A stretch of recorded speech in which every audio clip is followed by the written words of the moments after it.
In the dimly lit school dormitory, Susan's voice echoed as she casually dropped her plate, clattering against the worn floor. I can never get used to how bad the school food is, she grumbled. Senior Martha chuckled knowingly, her eyes gleaming mischievously in the low light. You will learn to tolerate it soon enough, she said, a hint of amusement in her voice. Olaide chimed in, settling down beside Susan. Food was bearable once, Martha continued, with a wistful smile. Before the birth of Christ, Susan teased. A quick shout out to 2 subscribers who have been enjoying their comments.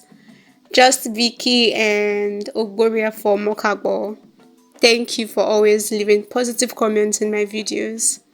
And you can also get a shout out like this just by leaving comments in my videos. Before the birth of Christ, right? Susan teased, eliciting laughter from the other students around.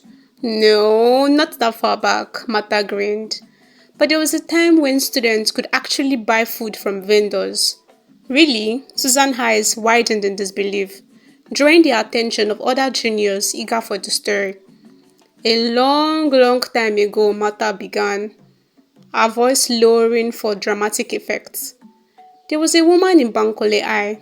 They called her the canteen woman. She fried akara in the school canteen, and at first, nothing was too special about akara. But then, akara became legendary. Martha's narrative held the room in rapt attention. Students spent their pocket money on an akara. Parents found reasons to visit just to buy it. It was rumored to be so addicting. Once you tasted it, you couldn't stop. Akara were rumored to be so addicting. Once you had a taste, they were all you could think about. Even teachers were not excluded from the akara frenzy. Despite how much akara were bought, the canteen's woman akara never ran out. Senior Martha, Susan called, disrupting the story. Yes, Susan, she answered. Why do you keep calling her the canteen woman? Doesn't she have a name? Everyone in the room laughed, agreeing with Susan. Susan, Martha paused. You asked why we call her the canteen woman. No one knew her name. She was just the canteen woman. The room erupted in laughter and whispers as Martha continued, painting a picture of the mysterious woman routine. She was a large woman, but surprisingly agile, Martha recounted. Students will rush to help her carry her things, but she always refused, promising them akara later. Because of this, students always rushed to help her in order to get the promise of akara. And she wasn't even the only food vendor, Martha voice dropped ominously, but none could compete. Their food went to waste every day. Other vendors sold rice, beans, and other foods, but they hardly ever got customers. Only people who hadn't tasted the canteen's woman akara patronized them, and this became a source of worry as their foods were always spoiling. The canteen woman was always in the kitchen cooking once it was 5 a.m. She would come into the school premises by 7 a.m. the same time the students were being served breakfast in the school dining hall. It was as if she knew the students would not eat the dining food. Amongst the students who enjoyed her food were 2 friends, Aliyah and Fatima. They were friends since the womb, some would say, as their families were friends.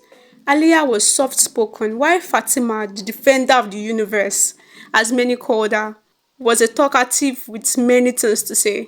The 2 enjoyed the canteen's woman akara so much they decided to learn how she made her akara, so that when they returned home, they would teach their mothers too. In order to achieve this, the 2 girls sneaked out of the hostel as early as 4 a.m. They wanted to be properly eaten before 5 a.m. when the canteen woman would come.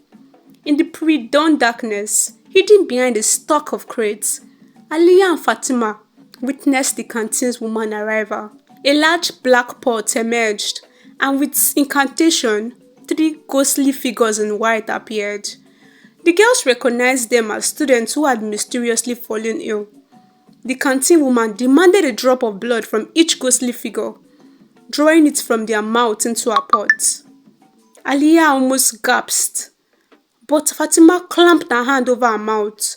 Each girl opened their mouth as blood began to drop, till the canteen woman's pot was filled with blood. How did everyone find out? Susan caught Senior Martha again. I was getting to that in your matter side. The girls fled only after the canteen woman left to sell akara. Shaken and bewildered by what they had witnessed, their brave attempts to uncover the truth left them stricken with a mysterious sickness, mute and unable to explain. Their parents were also contacted to take them. They also became victims for the blood akara. But unfortunately for the canteen woman, she didn't know that the girls came from a strong Muslim home. Their recovery was a miracle, attributed to the devout Muslim upbringing. Alia's father, an imam, performed rituals that restored their health. Once they could speak, they exposed the canteen woman's horrific secrets. The canteen woman, unaware of their strength of character and familial support, fell into madness, confessing to using the blood of students to enhance her akara. She revealed a horrifying truth, that those who peered into her rituals fell victims to illnesses, providing her with their life essence. I can't believe she did all that just for better akara, Olaide whispered, her voice a mix of disbelief and horror.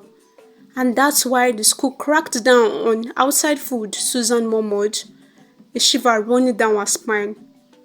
I'd rather eat our horrible meals than something like that, she said.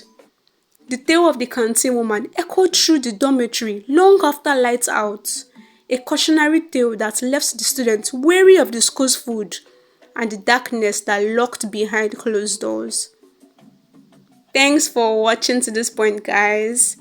I hope you've subscribed already, liked, and left a very beautiful comment for me to go through. And as always, I'll see you in my next video. Bye, besties!